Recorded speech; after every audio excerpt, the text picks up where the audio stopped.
friends and friendly subscribers, welcome back to my channel. This is Inner Hill Tarot, and today we're going to do unboxing, silent flip through, and not really silent flip through because I know that you guys don't really like it, I guess. So what I'm going to do is going to do the flip through and doing the pairing between this deck with other tarot decks that I have about Japan. And yeah, we're going to do a little bit of review, cultural review if it's possible, hot takes, and all of this good stuff. And this deck is quite interesting because it comes as a surprise for me, and I think this is like from a new type of publisher that I hope it's not just monetizing from the fact that tarot is quite popular these days, but really putting an effort into making affordable but really usable tarot decks. And yeah, like I said, I'm going to pairing it with the Reitekina Tabi Tarot and my Yokai Yochi tarot together, and see how this is going to pan out, because the other two are pretty much Kickstarter decks, indie decks, and this one is mass market. But look at this is so gorgeous. Never stop asking questions. That's true. It's really beautiful box. Right on. It's very nice. Explore the ancient tradition of the tarot with Japanese spiritualism in a stunning reimagining of this powerful divination tool. Okay, let's see what it has to say. Wow, with the tiger side of the box. This is quite a beautiful, stunning box, if I may say. Before I open this, let's see the guidebook first. As always, it's 2023, Quarto Publishing. It's from New York, quarto.com, and it's illustrated by Mia Komatsu, so at least it's a real Japanese person. Unfortunately, it's printed in China. Spirit of the Floating World. Drifted in like a daydream in the flooring of Edo. Okay, so ukiyo-e is the concept of ukiyo-e is a carved wood block print that now the latest Uzi tarot deck that just got fully funded in Kickstarter is doing with the wood block print. I'm also excited about that one. World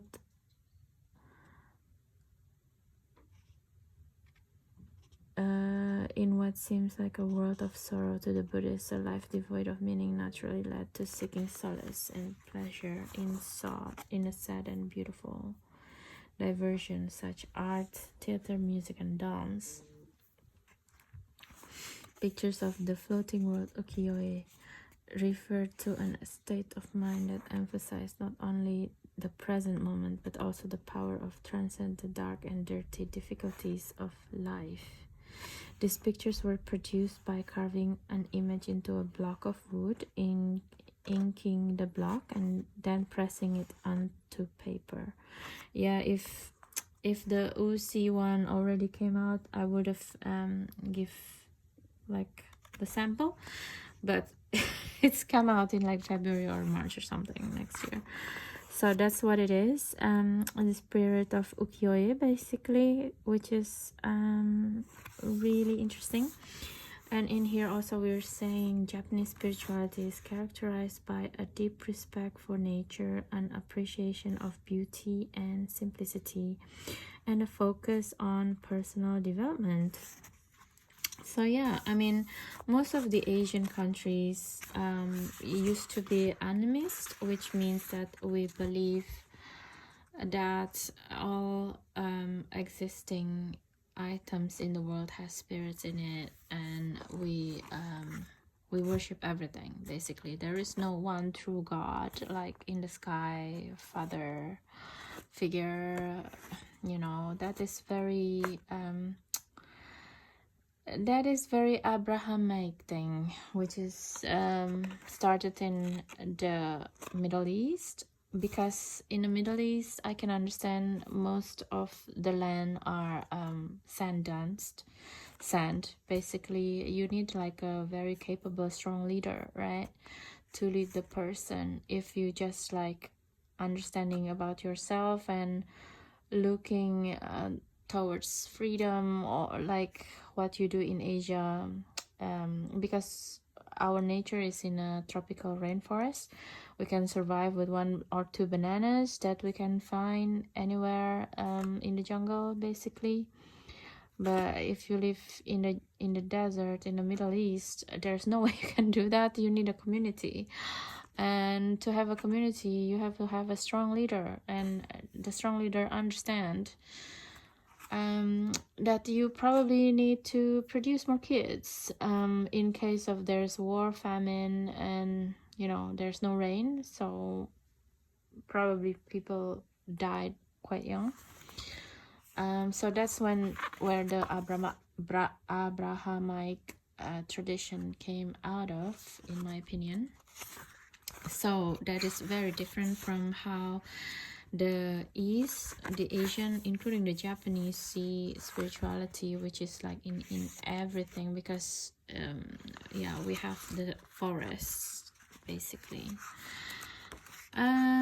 So yeah, so everything else is quite by the by, in my opinion, like getting to know your deck. It's something that you have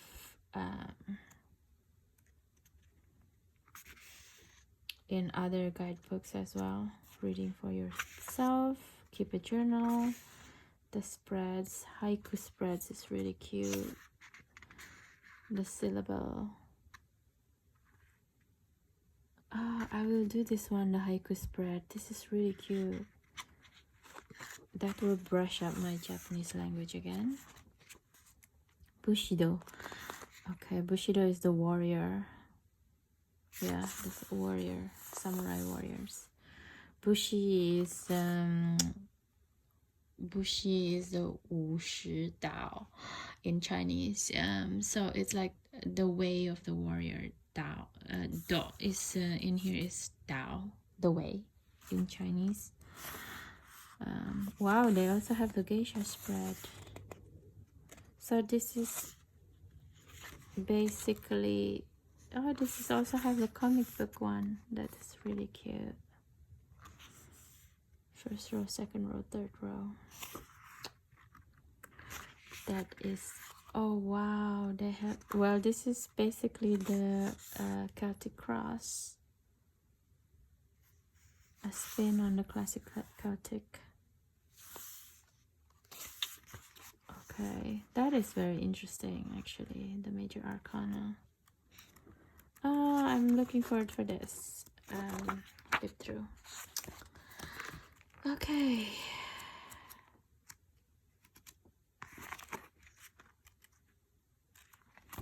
Let's do this.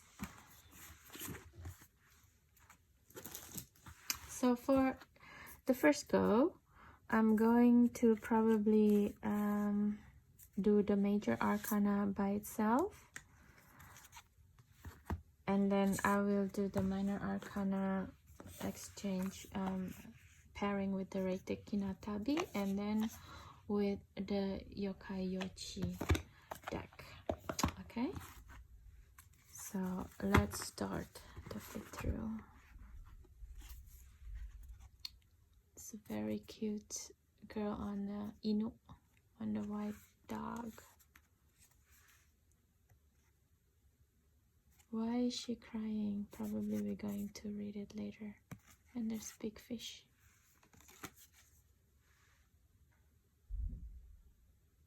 Oh wow, look at this. This looks like a demon actually.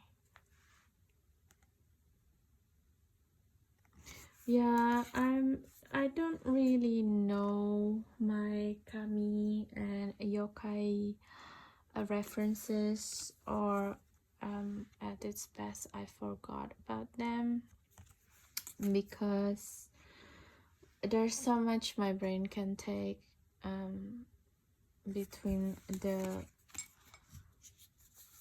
psychology study, the tarot, and my other type of work. So I'm so sorry, I'm so clunky in this, and I don't know who this yokai and the spirit guides anymore. I have to brush it up, just like you're probably also or learning something new. And it's a little bit sad because I was quite immersed in it when I was a student doing Japanese language and culture as an undergraduate. But there is always going back, right? Wow, this one is actually look more like a Peruvian or a South American style of shaman.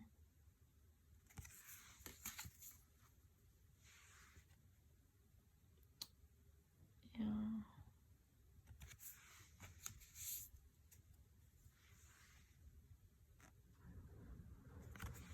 It's very interesting text.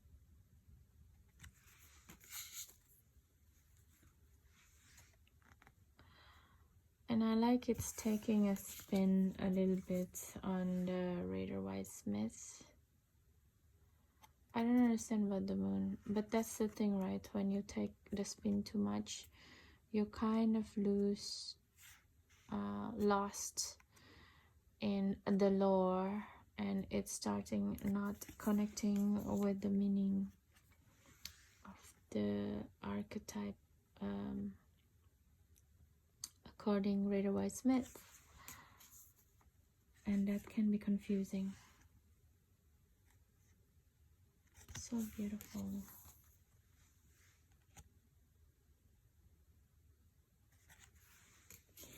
Okay, now we're going into the Ace of Wands. I think I'm going to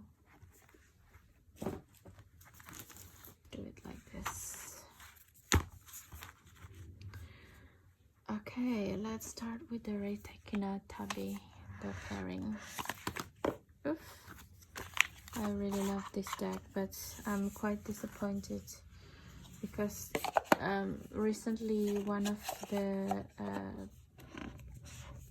of you actually, dear friends and friendly subscribers, you kind of highlighted that how this deck is actually an AI deck, and it's not a very it's not disclosed in the Kickstarter period in the campaign.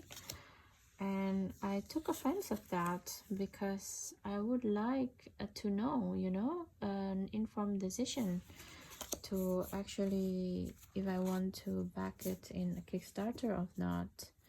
So that is quite disappointing from this publisher, Maneo. So that's why I didn't back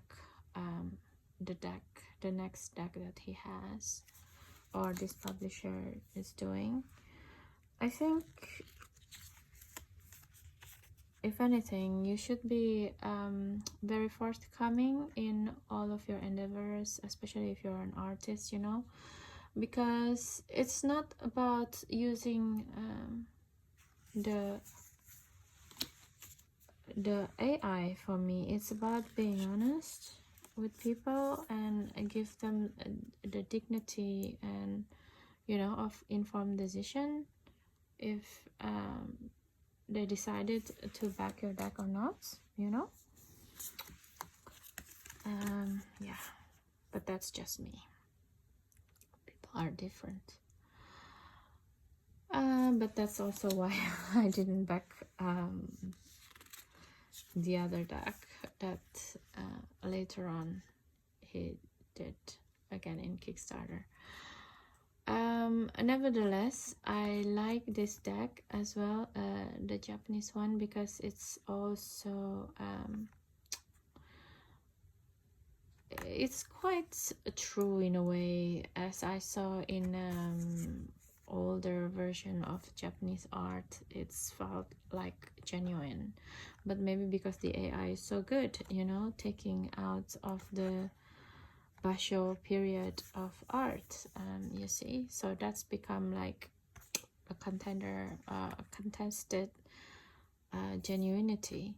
Whereas something like this, a deck like this, came out solely out of the imagination, and it can go into the comic realm, which is not as authentic as this one, but in a way I like it more because it's authentic and it came out from the imagination of the illustrator. So yeah, it's a bit difficult, isn't it?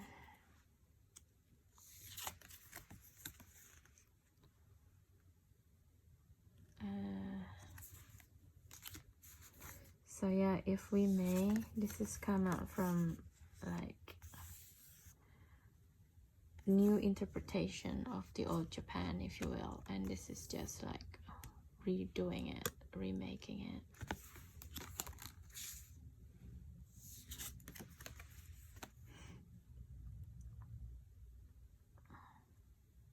Six of Wands. Let's try to look at the same card.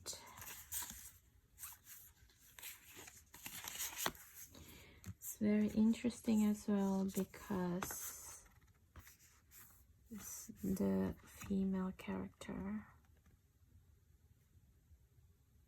I like this pairing actually, because both the dragon and the horse is the symbolism of the soul in this sense, and but this is more mythical in a way. It's beautiful.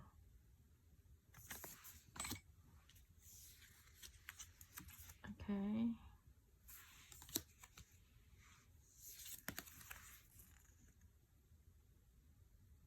Nihondo, the samurai.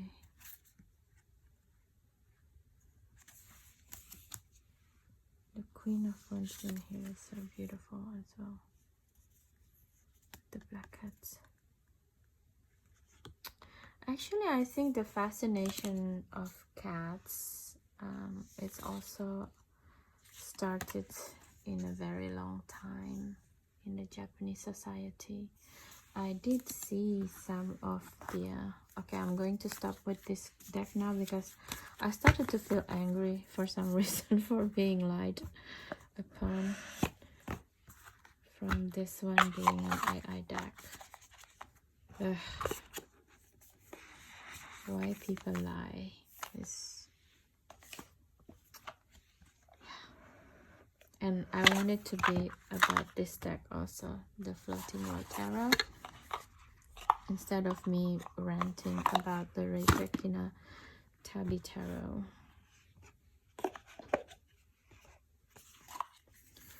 Google Plague.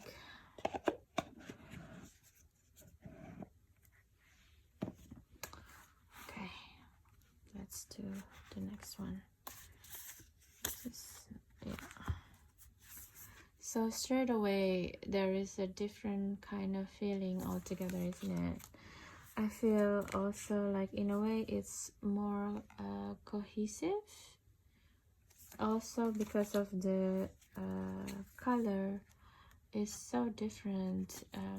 Buba Plague, Yokai Yochi, it's pretty much very monochrome, monochromatic is very zen color, and the Floating World Tarot is it's quite unique in a way. It's not garishly all over the place in the coloring, but also it's kind of bring out this essence of the comic world in a way to me. So it's very nice to see the pairing of these two. Actually, it's quite cute.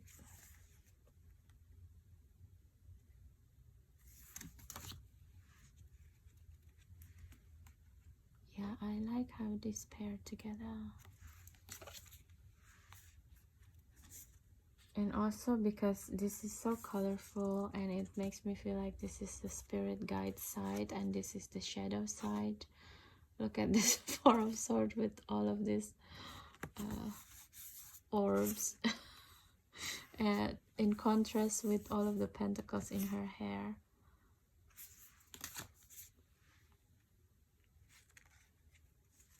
It's quite beautiful.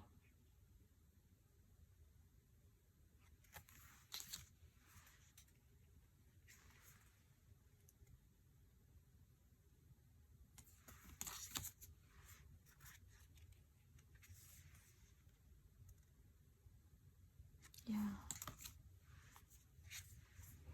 Finally, I'm speechless in a way. Okay, I'm going to make it tighter, the crop, so you don't see the other cards.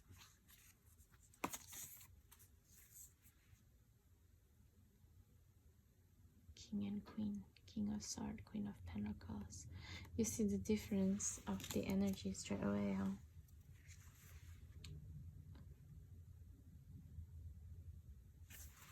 Yep. So that's that with the Yokai Yochi.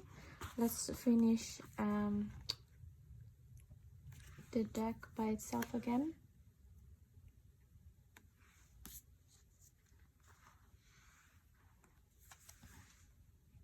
Oh, it's so cute. The Three of Swords is really beautiful. Oh.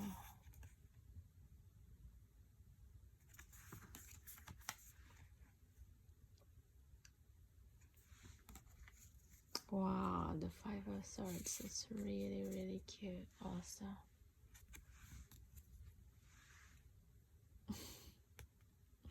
It feels like a Hercules, that part of that the Argonauts story.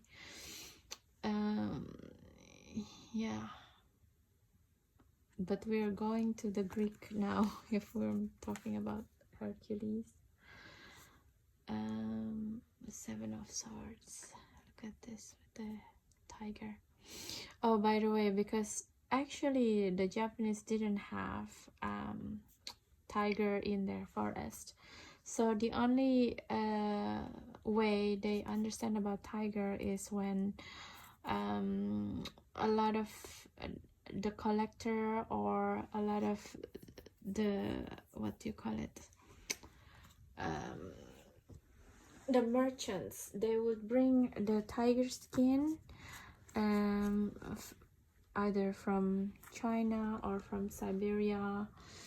Well, China didn't have tiger either, so it's more like in the Siberian or from India actually.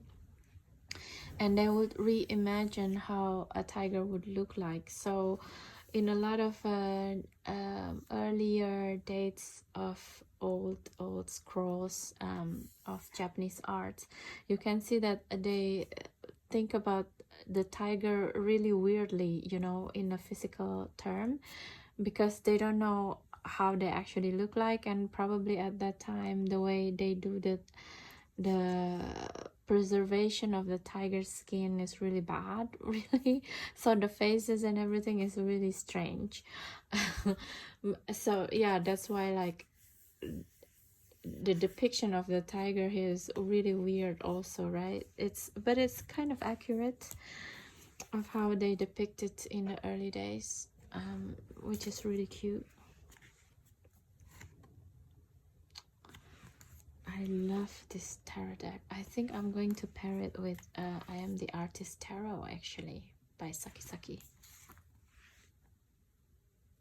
So nice as well.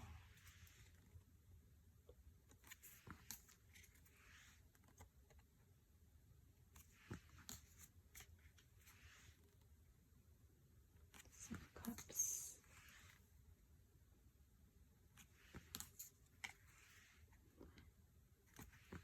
Yeah, I'm just going to be faster now, because maybe you guys also bored by my story and don't want to hear. Oh, so like yet again another story.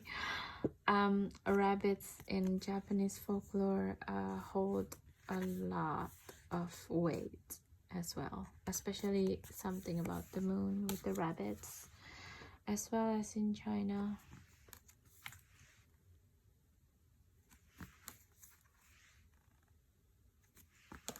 Nine of Cups.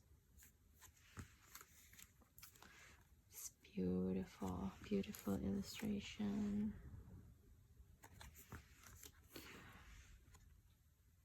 I don't know any of the stories anymore of this folklore, but I love this deck. Like I said, I'm going to use it with the Saki Saki. Okay, so a very quick review again. I like the deck, the coloring, the symbolism that it's came out with. What I don't like is also it's very rampant situation in mass market deck, I believe, which is like the cardstock. The cardstock is really thin, and it's like, come on, girl, you know. I mean, a lot of this tarot deck, it's give a lot of vibe of beautiful design, beautiful illustration, beautiful box, beautiful guidebook, I believe, and it's quite comprehensive. But why, oh why, I don't understand. When it comes to the cardstock, they go to the cheapest possible cardstock. That is kind of like an insult to me, because the very thing that we're using, the purpose of using a tarot deck is the cardstock, right? But anyway, it does seem like shuffling, not badly. I don't shuffle hard, but it's riffle shuffle, not too bad. Let's see what does it says. So that's how it shuffles. It's kind of cranky shuffles. It must be in a block. Yeah, in a block. It's not a very good shuffle. Queen of Cups and Ace of Wands. So yeah, that's that. Today a video. I hope you enjoy this video, and hope you also can subscribe, share and comments, because there is only 20 something to 30 something, I forgot the exact figure, of people who come to this channel. Go on, subscribe, share and comments. I would love if I got more support, please, in the subscription, because that kind of help this channel to keep on flourishing and growing, and can keep on creating this type of contents if you enjoy it. So there you go, friends and friendly subscribers. I hope you enjoyed this deck and this video, and see you, I guess, in a new video or a different video. I hope you enjoy this. Okay, see you next time. Bye bye.